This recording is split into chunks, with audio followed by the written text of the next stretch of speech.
Hello everyone, welcome back again to winner Marg UPSC.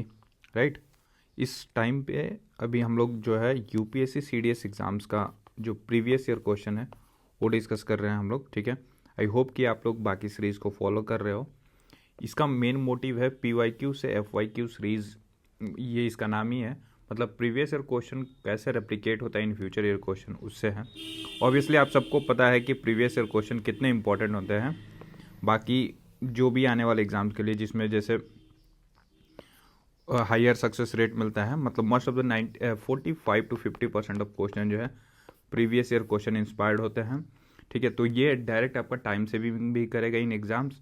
ठीक है, और बाकी आपको अच्छे स्कोर की तरफ भी लेकर जाएगा। राइट नाउ सी, हम इसमें एग्ज़ाम फोकस जो भी अपना एनालिटिकल एज रखेंगे वो एग्ज़ाम फोकस रखेंगे। हाई यील्डिंग फैक्ट्स, मतलब रैंडम फैक्ट नहीं देंगे, जो एग्ज़ाम में फर्दर पूछा जा सकता है वो फैक्ट्स बताएंगे। कंसेप्चुअल क्लैरिटी रहेगी आंसर। ठीक है, वो सब सारी चीज़ें। राइट नाउ अभी हम लोग सब्जेक्ट हिस्ट्री डिस्कस कर रहे हैं। आज डे 9 का हम लोग डिस्कस कर रहे हैं। ठीक है, और 2019 का जो फर्स्ट पेपर था उसका जो है हिस्ट्री सेक्शन डिस्कस करेंगे। राइट, और यहाँ पे ये ये यहाँ पे हिस्ट्री डिस्कस कर रहे हैं। यहाँ पे आप देख सकते हो जो हम लोग ऑलरेडी डिस्कस कर चुके हैं। I hope you are following the playlist.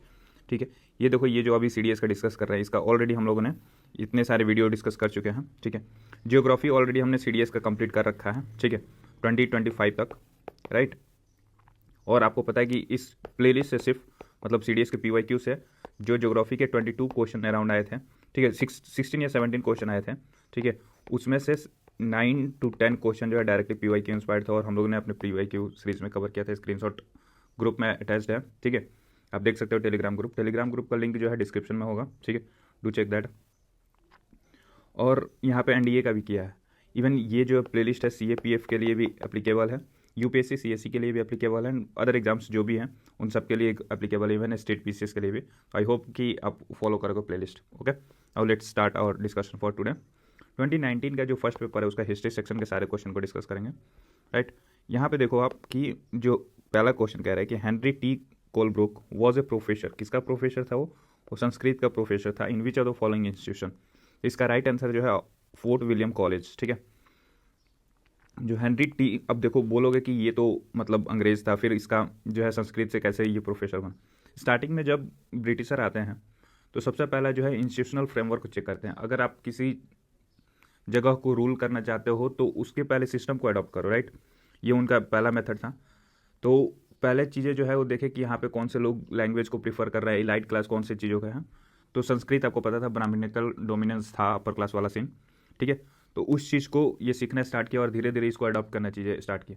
फिर इससे अंडरस्टैंडिंग बनी, एंड देन पॉलिसी बनाना शुरू किया और वो चीज़ें जो है ये चेंज लाते गए और फाइनली इंडिया को कॉलोनलाइज कर लिए। तो ये सिस्टम इनका बना था। बाकी आप देखोगे तो यहाँ पे काशी विद्यापीठ जो है ये 1921 जो नॉन कोऑपरेशन मूवमेंट था उसके टाइम पे बना हुआ था।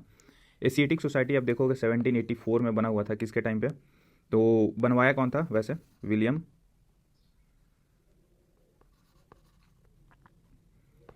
जोन्स।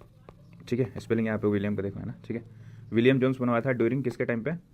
तो वॉरेन हेस्टिंग के टाइम पे। ठीक है, काशी विद्यापीठ एनसीएम के टाइम पे हुआ था, बना था। ठीक है, काफ़ी सारे विद्यापीठ उस टाइम पे बने थे। जो फोर्ट विलियम कॉलेज है ये 1700 वाला है। ठीक है, और फोर्ट विलियम जो है यूनिवर्सिटी बोले जो वेलेजली के टाइम पे बना हुआ था वो 1800 में बना था। लास्ट वीडियो में हमने इसका डिस्कशन किया हुआ है। ठीक है, अब देखो ये जो है हेनरी टी कोलब्रुक के बारे में थोड़ा सा एक्स्ट्रा इन्फॉर्मेशन यहाँ पे देख लेते हैं कि ये क्या कहता है कि professor of Sanskrit at Fort William college, this institution serve as a training ground. किसके लिए? Training ground for British civil servant. ठीक है, to master local language and laws. UPSC PYQ यहाँ से इंस्पायर्ड है कि जो फोर्ट विलियम कॉलेज था वो किसके लिए बनवाया गया था। इवन बीपीएससी में ये क्वेश्चन पूछा हुआ है। ठीक है, बीपीएससी का जो पीसीएस होता है वहाँ पे, कि जो फोर्ट विलियम कॉलेज था वो ट्रेनिंग ग्राउंड था for British civil servant to train in local language. Remember this, कि लोकल लैंग्वेज में ट्रेन करने के लिए ब्रिटिश सिविल सर्वेंट को ये इंस्टीट्यूशन बनवाया गया था। ठीक है, और ये नाम याद रखिएगा, आगे पूछा जा सकता है, हेनरी टी कोलब्रुक, जो कि संस्कृत का प्रोफेसर था। नाउ सेकंड क्वेश्चन है द डक्कन आर्कियोलॉजी एग्रीकल्चरलिस्ट। ये जो है डक्कन एग्रीकल्चरलिस्ट जिसमें रिलीफ एक्ट ऑफ 1879 था, was enacted in which of the following was enacted with which one of the following objective. इसका ऑब्जेक्टिव क्या था?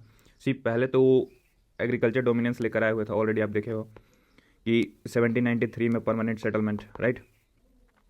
और फिर उसके बाद से रैयतवारी सिस्टम, महलवारी सिस्टम, है ना। तो अब ये सब सारे जो है ऑलरेडी एग्रीकल्चर डोमिनेंट था, ठीक है। अब उसको जब पूरी तरह से डोमिनेंट सिस्टम लेकर आए हैं तो उसमें थोड़ा सा अब रिलीफ देना स्टार्ट किए, ताकि उनको बाकी पीपल को लगे कि ये लिबरल है, ठीक है। तो वही आया था कि डक्कन एग्रीकल्चरलिस्ट रिलीफ एक्ट 1879 में आया था, राइट। और ये किस लिए आया था, तो ये restrict the sale of land for indebtedness to outsider. Basically क्या हुआ था कि जब ये सब सिस्टम आया था ना, ये सब सिस्टम, तो इसमें जो पीजेंट्स थे एंड जो भी फार्मर्स थे, ठीक है, ये ऑलरेडी इतने ज़्यादा डेप्थ में आ गए थे, कर्ज ले लिए थे, लोन ले लिए थे, ठीक है, कि अब इनको ज़रूरत पड़ गई थी कि अपना ज़मीन बेचकर अपनी जो भी डेप्थ है उसको पूरा करें। तो उसके लिए अब ये एक मतलब कैसे आप स्लेवरी को बना कर रखते हैं ये सीखना है इनसे। इसमें इन्होंने क्या किया था कि ब्रिटिशर ने, कि अब इसने कहा था कि जो भी लैंड होगा वो आप बेच नहीं सकते हो आउटसाइडर को, तो उससे क्या होगा कि आपका लोन बरकरार रहेगा और आप स्लेवरी में ही जियोगे, ठीक है। तो वही कर दिया था कि इनकी जो भी ज़मीन थी, थोड़ा बहुत हैंकरचिप काइंड ऑफ लैंड भी, इतने छोटे ज़मीन भी वो नहीं बेच पाए, और उसके चलते यहाँ पे यही रिलीफ एक्ट में क्या लाया गया, restrict the sale of land for indebtedness to outsider, ठीक है, यही कंसेप्ट है यहाँ पे। नाउ जो थर्ड नंबर क्वेश्चन है कि Daman-i-Koh was created by the British government to settle which of the following communities. Daman-i-Koh किसके लिए था, बेसिकली ये संथाल कम्युनिटी के लिए था, राइट। और ये कौन से रीजन में है, छोटा नागपुर रीजन में है, ठीक है, झारखंड में, ओके। और बाकी आपको मुंडा और सिरोन ये सब भी ट्राइबल लोग ही हैं, ठीक है, और इनसे रिलेटेड भी क्वेश्चन पूछा जाता है, ठीक है, ओके। नाउ 4 नंबर क्वेश्चन है कि ये कह रहा है कि the limitation law which was passed by the British in 1859। Further question पूछा जा सकता है कि लिमिटेशन लॉ जो है कब पास किया गया था, तो 1859 में। Address which of the following issue, ये बेसिकली जो है इशू कौन सा था कि जो लोन बॉन्ड्स थे sign between the money lenders and the ryots would have validated only for 3 years, ठीक है। मतलब बेसिकली जो है लिमिटेशन लॉ को वो 3 साल का ही बॉन्ड पीरियड बना दिया गया था, राइट।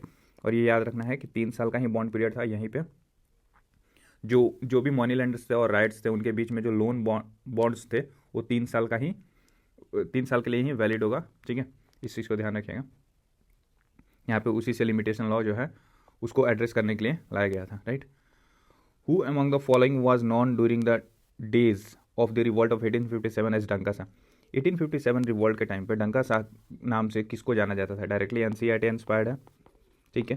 आप फॉलो करते रहिए इस वीडियो के, मतलब ओवरऑल जब ये सीडीएस का प्लेलिस्ट खत्म होगा तो I will show you exact source of this question कि कहाँ से ये सब सारे क्वेश्चन पूछते हैं, और कितने, जैसे 2026 का जो पेपर हुआ था उसमें प्रीवियस ईयर क्वेश्चन से कितने क्वेश्चन डायरेक्टली आए हैं वो भी मैं दिखाऊंगा। तो दोनों चीज़ें आपसे होगी, एक तो पीवाईक्यू से कितने क्वेश्चन आए थे, प्लस जो मेजर सोर्स है, राइट, ठीक है, उससे कितने क्वेश्चन आए थे। तो मात्र 2 सोर्स, एक तो मेजर सोर्स और दूसरा पीवाईक्यू से, ओवरऑल आपके 85% प्लस क्वेश्चन जो है डायरेक्टली आए होंगे आपके आगे वाले एग्जाम में।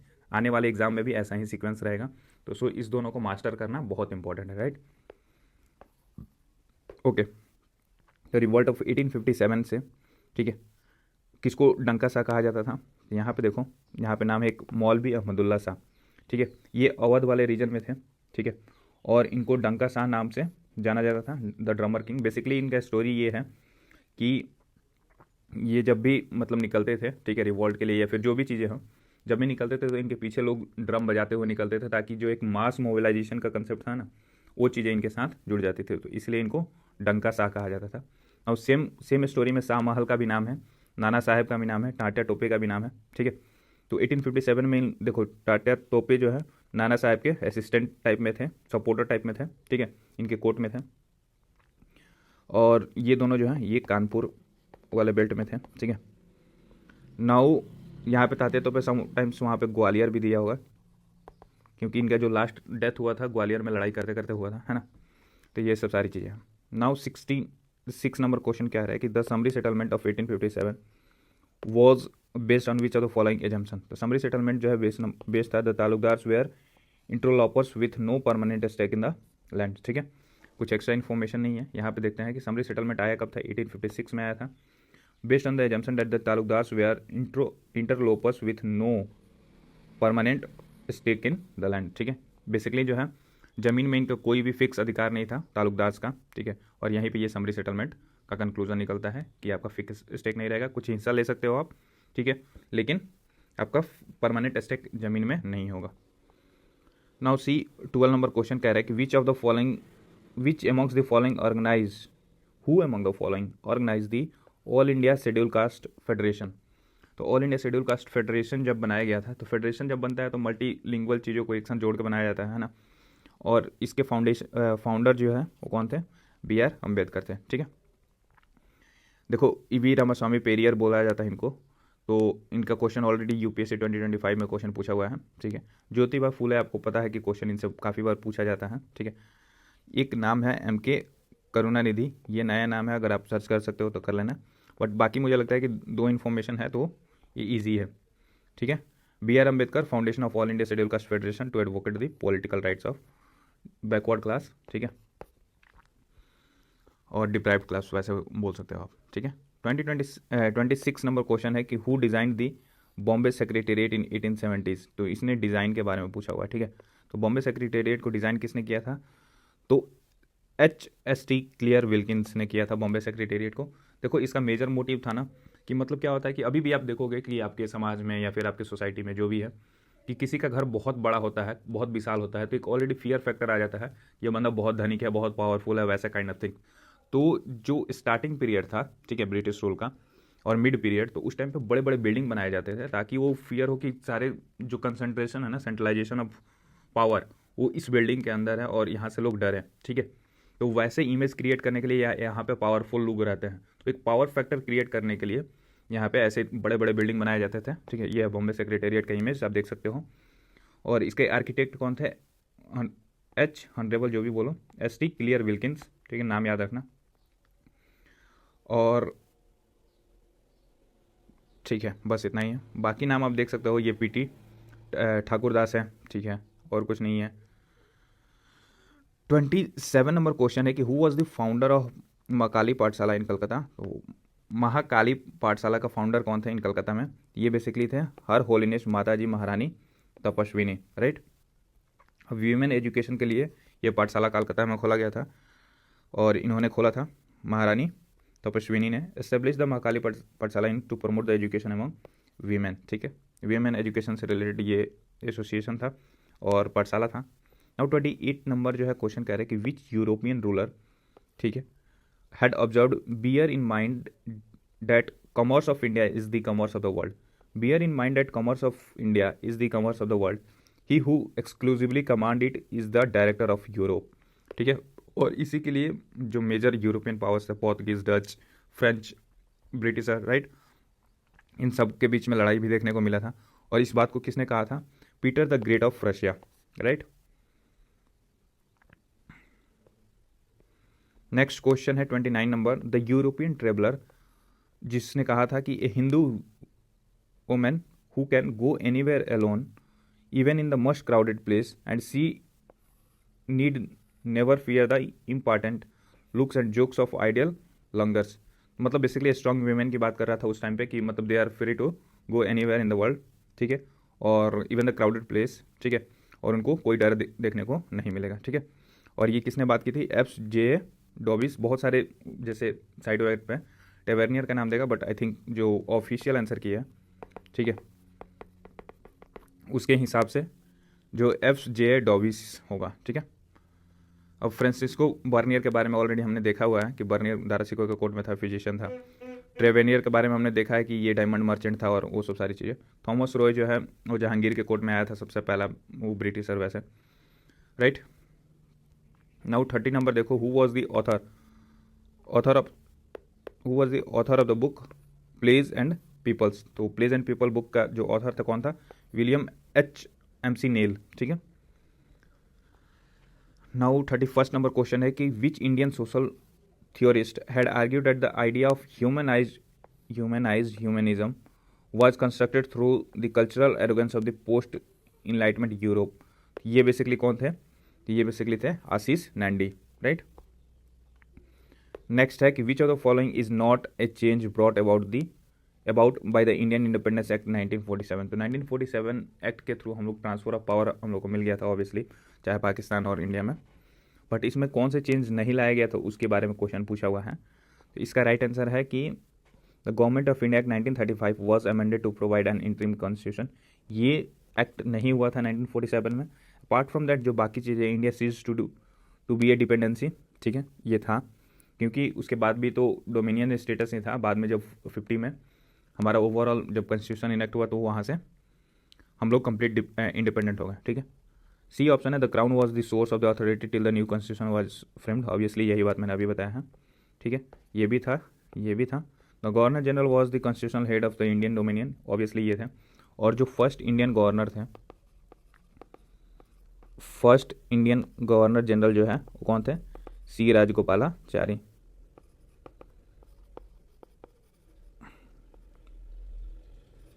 ठीक है। तो ये फर्स्ट इंडियन गवर्नर थे कौन? सी राजगोपालाचारी। और ये लास्ट भी थे, ऑब्वियसली ये सिंगल पर्सन थे जो गवर्नर जनरल ऑफ इंडिया रहे हैं एज ए इंडियन, ठीक है। तो ये राइट आंसर जो है यहाँ पे पहला ऑप्शन गलत है, तो राइट आंसर ऑप्शन ए हो जाएगा, ठीक है।